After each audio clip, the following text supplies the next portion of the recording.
வணக்கம். சிம்பிளாக ஒரு ரோஸ் ட்ராயிங் எப்படி வரையலாம் அப்படின்றத பார்க்கலாம். ஸோ ஃபஸ்ட்டு பிளெண்டிங் ஸ்டம்ப்ஸில் மார்க் பண்ணலாம். ஸோ ஒரு ஓவல் ஷேப்புக்கு ஒரு ஷேட்ஸ் ஆட் பண்ணிவிட்டு அதுக்கப்புறம் அதோட ஒவ்வொரு இதழ்களாக நம்ம வரையலாம். ஓகேங்களா? ஸோ பென்சிலில் மார்க் பண்ணிவிட்டு நீங்கள் வரைஞ்சிங்கன்னா ஸோ அதை எரேஸ் பண்ணுற மாதிரி இருக்கும். ஸோ அது கொஞ்சம் டைம் அதிகமாக தேவைப்படுது. ஸோ இந்த மாதிரி பிளெண்டிங் ஸ்டம்ப்ஸில் மார்க் பண்ணி நீங்கள் ட்ரை பண்ணி பாருங்கள். ரொம்பவே யூஸ்ஃபுல்லாக இருக்கும். டைம் சேவ் ஆகும். அதுவும் இல்லாமல் உங்களுக்கு பர்ஃபெக்ஷன் கிடைக்கும். அதுவும் இல்லாமல் இதை எரேஸ் பண்ணோன்னா ஃபுல்லாக 100% ரிமூவ் ஆகிடும். ஸோ பென்சில் அந்த மார்க் தெரியும் இல்லைங்களா? நம்ம வரைஞ்சோன்னா அந்த மார்க் தெரியும் நம்ம எரேஸ் பண்ணால். ஸோ இது ஃபுல்லாக எரேஸ் ஆகும். ஸோ அதனால தான் ஸ்டம்ப்ஸ் பிளெண்டிங் ஸ்டம்ப்ஸ் யூஸ் பண்ணுறது ஒரு நல்ல மெத்தடு. ஸோ ஃபுல்லாக இந்த ரோஸ் அந்த ஃபுல் ட்ராயிங்குமே இந்த ஸ்டம்ப்ஸில் ஜஸ்ட் மார்க் பண்ணியிருக்கேன். அதுக்கப்புறம் பார்த்திங்கன்னா டேரெக்டாகவே நம்ம அவுட்லைன் கொடுக்க ஆரம்பிச்சிடலாம். ஸோ மார்க்கரில் நான் அவுட்லைன் கொடுக்க போகிறேன். பாருங்கள்.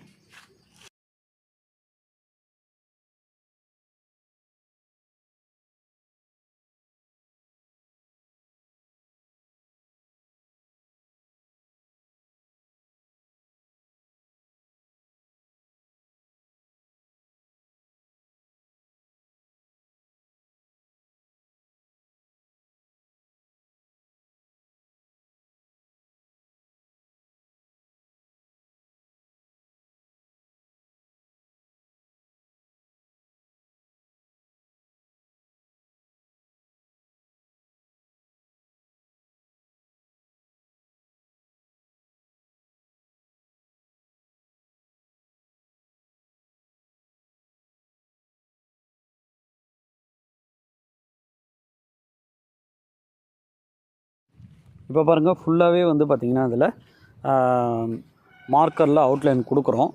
ஓகே.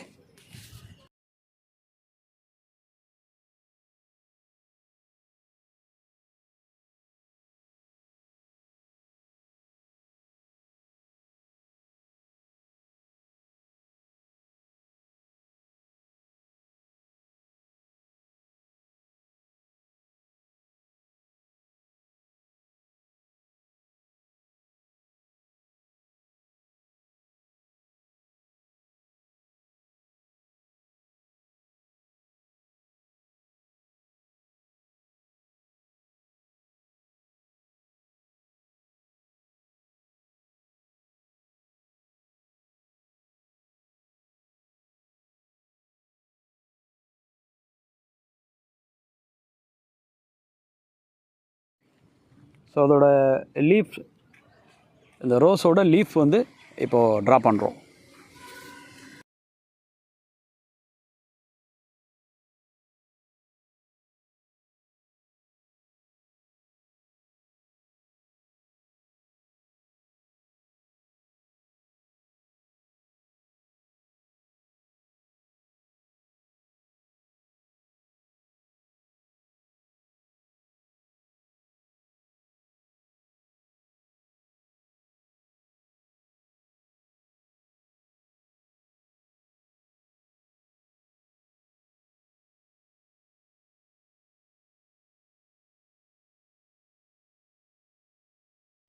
ஸோ க்ரேயான்ஸ் எடுத்துக்கோங்க. ரோஸ் கலர் நான் எடுத்துருக்கிறேன். ஸோ ரோஸ்க்கு ஃபேமஸ் ரோஸ் இல்லையா?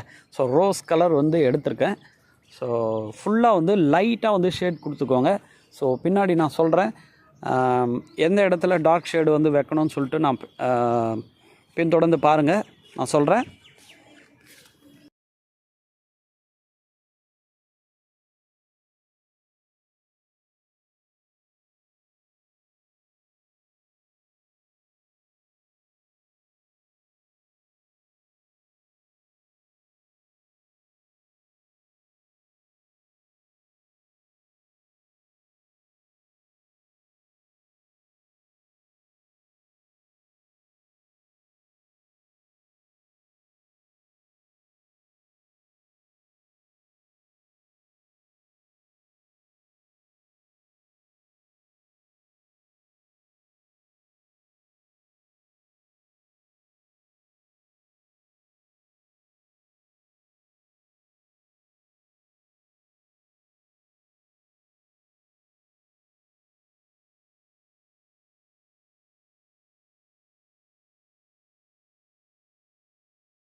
ஸோ லீஃப் செக்ஷன் ஃபுல்லாக வந்து லைட் க்ரீன் வந்து ஷேட்ஸை வந்து ஆட் பண்ணுறோம்.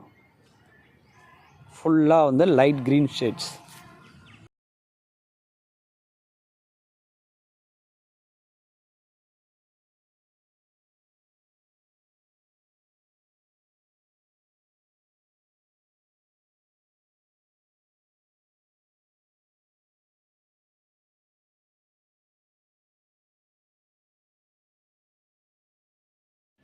இப்போ வந்து டார்க் க்ரீன். ஸோ எந்த இடத்துல வந்து இதை நம்ம வந்து ஃபில் பண்ணுறோன்றதை நல்லா பார்த்துக்கோங்க. ஸோ அதனால் அப்படி இருந்தால் தான் டார்க் அண்ட் லைட் ஷேட்ஸ் வந்து நம்ம பர்ஃபெக்ஷனாக வந்து காமிக்க முடியும். பாருங்கள்.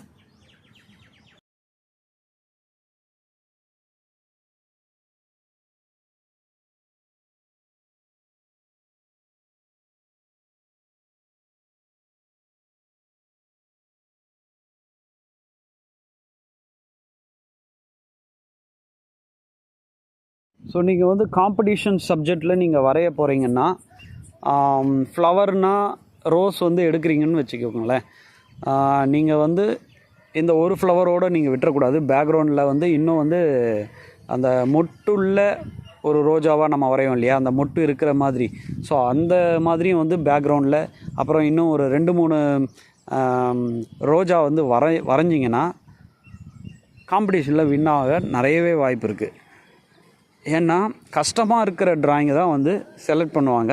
ரொம்ப ஈஸியாக வரைஞ்சி நம்ம கலர் பண்ணோன்னா சிம்பிளான ஒர்க்காக தெரியும். ஸோ நிறைய வந்து கேரக்டர்ஸ் இருக்கிற போல் நம்ம ட்ரா பண்ணணும். நல்லா ஞாபகம் வச்சுக்கோங்க. ஸோ பாருங்கள், இப்போ வந்து டார்க் ஷேடுலாம் வந்து எந்த இடத்துல வந்து ஃபில் பண்ணுறோன்றதை பாருங்கள். ஏன்னா ஒரு அந்த ஒவ்வொரு இதழுக்கும் இடையிலையும் வந்து அந்த ஷேடோ விழும் இல்லைங்களா, அந்த நிழல் விழுது பாருங்கள். ஸோ அந்த இடம்லாம் வந்து இப்போ டார்க் ஷேடு வந்து நம்ம ஃபில் பண்ணிட்டு வரோம். இப்போ பாருங்கள், டார்க் அண்ட் லைட் வந்து இப்போ ஷேட்ஸ் வந்து நல்லாவே தெரியுது பாருங்கள். ஸோ இதை தான் சொன்னேன், டார்க் அண்ட் லைட் ஷேடு வந்து எவ்ரி ட்ராயிங்க்கு வந்து இம்பார்ட்டன்ட்.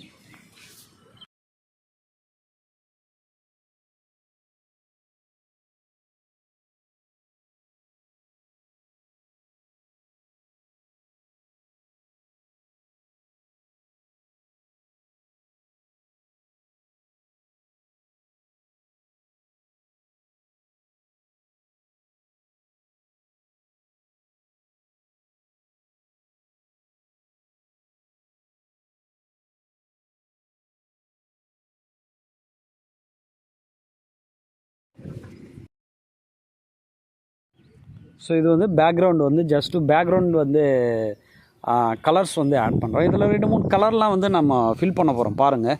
ஸோ இதை தான் என்ன சொல்கிறேன்னா, ஜஸ்ட் பேக்ரவுண்ட் இல்லாமல் இன்னும் ஒரு 2-3 ரோஜா பேக்ரவுண்ட்லேயோ இல்லை பக்கத்துலேயோ வந்து நம்ம வரைஞ்சோன்னா ஸோ காம்படிஷன் ரேஞ்சுக்கு நம்ம வின் ஆகலாம். ஓகேங்களா? ஸோ ரொம்ப டஃப்பான ட்ராயிங் வந்து நம்ம எப்போவுமே செலக்ட் பண்ணணும். ஸோ நிறைய ப்ராக்டிஸ் ஆகும் அப்படி வரைஞ்சாதான். ஓகே.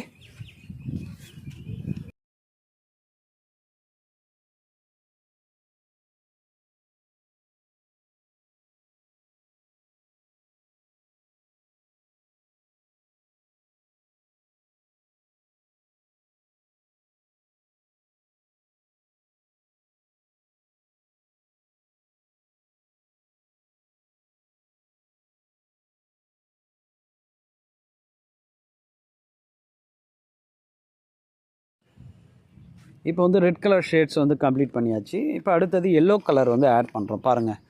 ஸோ பேக்ரவுண்டில் இத்தனை கலர் வந்து நம்ம ஷேட்ஸ் வந்து கொடுத்தோன்னா டிஃப்ரெண்ட்டான எஃபெக்ட் வந்து நம்மளுக்கு தெரிய வரும்.